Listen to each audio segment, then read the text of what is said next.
To get you up and running as quickly as possible, we've created a series of essentials guides, of which this is the first. We call them essentials guides because they contain vital information that every SiteGrinder user needs to know. We recommend viewing the first 5 or 6 of these guides before you try SiteGrinder. We organized the rest of the essentials guides by feature, so you only need to learn about the techniques that you're using on your particular site. Whenever you try something that you haven't tried before, it will be a good idea to watch the relevant essentials guide first for a quick but thorough introduction.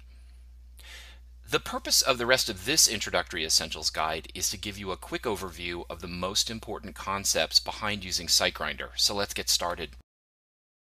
SiteGrinder is a Photoshop plugin, so it operates on Photoshop files. That means you will usually want to have a Photoshop file with some part of a web design open before you invoke SiteGrinder. Unlike most other plugins, SiteGrinder is an automation plugin, so you open it from Photoshop's File, Automate menu. SiteGrinder also includes an application called SiteGrinder Engine that must be running when you're doing pretty much anything with SiteGrinder. Notice, when I launched the plugin in Photoshop, it automatically opened the SiteGrinder Engine application in the background. You won't use the application very much yourself. It's there for the SiteGrinder plugin to use when necessary. The SiteGrinder Engine window does act as a handy quick launch for your last few Photoshop designs and websites. We'll cover the details of using the SiteGrinder plugin window in the Workflow Essentials guides, which are next. For now, let's move on to the Photoshop skills that you need to have in order to use SiteGrinder to its full potential. SiteGrinder uses Photoshop's layer features extensively, so you will need to be familiar with multi-layer Photoshop documents. This includes making new type and image layers,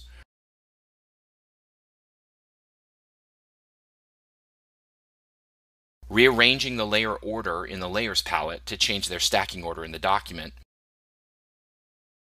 styling text using the Character and Paragraph palettes,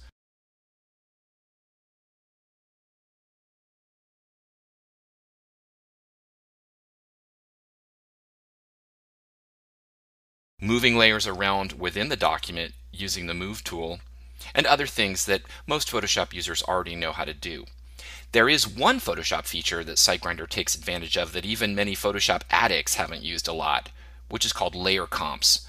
Layer comps are really important for designing multiple different pages within the same Photoshop file, so we provide layer comp training in a separate video. I'll explain how you'll be using these Photoshop skills in conjunction with SiteGrinder to almost magically turn Photoshop files into finished websites. The important work happens at the level of layers. Image layers can become background decorations or buttons, and type layers can become live web text or menus or even forms or even a rendered logo image. SiteGrinder can figure out a surprising amount of this all by itself, but we haven't yet figured out how to get it to read your mind.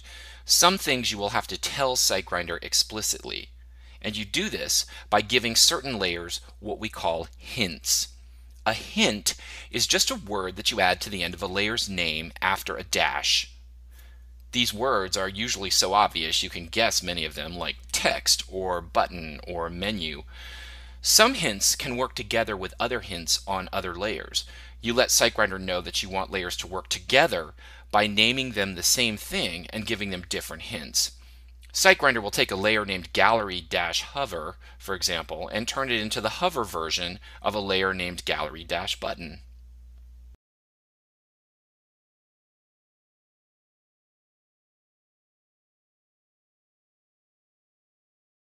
You can even have multiple hints on a single layer when appropriate. For example, you can create a scrolling text area by adding the text and scroll hints to the same type layer.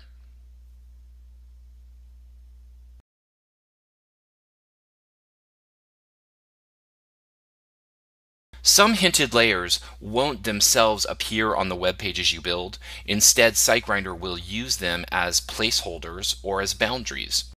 The most common placeholder hint is probably X media, which is short for external media. When you place that hint on a rectangular layer, SiteGrinder can replace it with something else, like a web video or a flash animation when it builds the web page. When you want to put a drop shadow or frame around a placeholder layer, create a separate layer behind the placeholder for this, because SiteGrinder does completely replace the placeholder on the final page with whatever you tell it to substitute. Similar to placeholder layers are boundary layers. These are also rectangular layers, but these have hints that tell SiteGrinder how to visually organize other smaller layers on a page.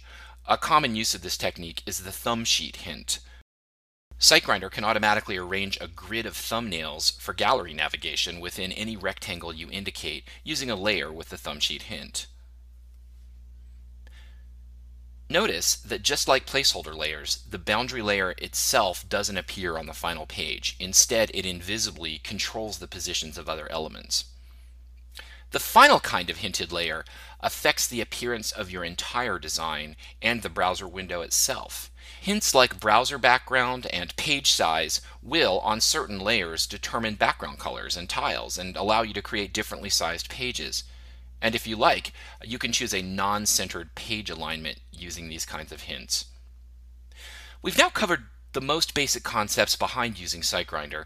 At this point, you should go on to part 1 of the Workflow Essentials Guide to learn the process of taking a Photoshop document with hinted layers and getting it into a browser as a website.